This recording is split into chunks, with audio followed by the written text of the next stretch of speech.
Hey everybody, Jared here, doing my first and most likely last Let's Play video. The game we're looking at today is Spiritsphere, by Ed Hoon's Games. Pretty weird way to, or pretty hard to pronounce with the way it's spelled. Anyways, their game is basically an advanced version of Warlords, which was an Atari 2600 game, which featured both Pong and brick-breaking elements to it. So they, added some extra gameplay or gameplay elements to it, added a different art style, which looks pretty good. It looks to be based off of old 8-bit graphics, Zelda-style games. It actually has a few of those references in it. So we're going to be going over this Let's Play to see what's good with the game, what's bad with the game.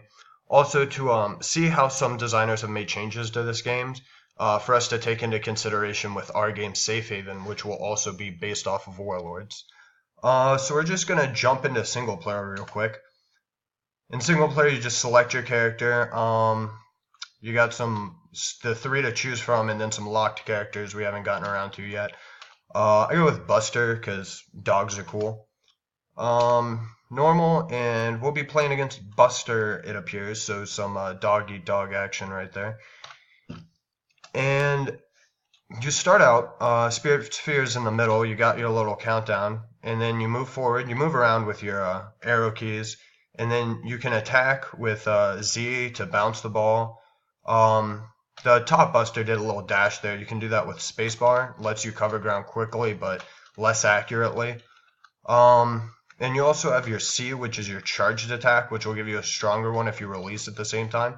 It actually has a lot of the same controls as the old Zelda games, the ones for Nintendo, or Super Nintendo and Game Boy, all of those, along with a really similar art style. So what they added in, as you can see, there's the basic things: your paddle movement, bouncing off the paddles, which are your characters, as well as the those back pieces that I'm near right now, the shrubbery, that kind of act as a gate to help you prevent the ball from going into your side. They'll get destroyed if the ball hits it. The ball will bounce off. And then, well, look at that, I won. So we'll play against Ozo real quick. I wasn't supposed to win that fast, but maybe should have gone for a harder mode.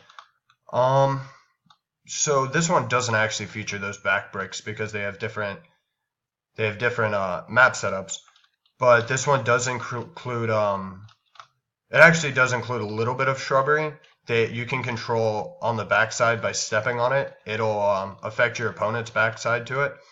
So this game added a lot of fun elements to it, upgrades, extra enemies such as the skeleton you just saw, different ways to really add variety to the gameplay. This double ball effect right here going on too. Some of the only issues I really see with it is the when you have a bunch of balls like this, it can get super chaotic and it feels a bit it can get just a bit overwhelming, but that's just kind of the way the game is. Also, it's not very clear why you are getting extra balls, so some better conveyance there would be nice. And these power-ups are nice. They make the game more interesting. But they also feel a little bit, since they're random, it feels like a little bit of luck's played into it, which, just from personal preference, I don't like too much luck in my games, but some people do, and it can be fun.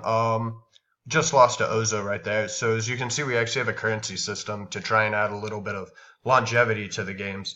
But overall, this game is actually surprisingly fun. They really added a lot more from Warlords than what Warlords originally was. And there's a lot that they've added. Just a lot of different things that you can go into and see with the different levels and the different characters and their abilities and whatnot to it. So overall, I would actually suggest this game. It seems pretty fun. You can find it on the Steam Marketplace. It's Spiritsphere by Ed Hoon Games. And that's going to be it for this video. Hopefully you enjoyed it. Hopefully you'll check this game out because it does seem pretty fun to play, and I would definitely recommend it. So, yeah, that's about it. Hope you enjoyed it.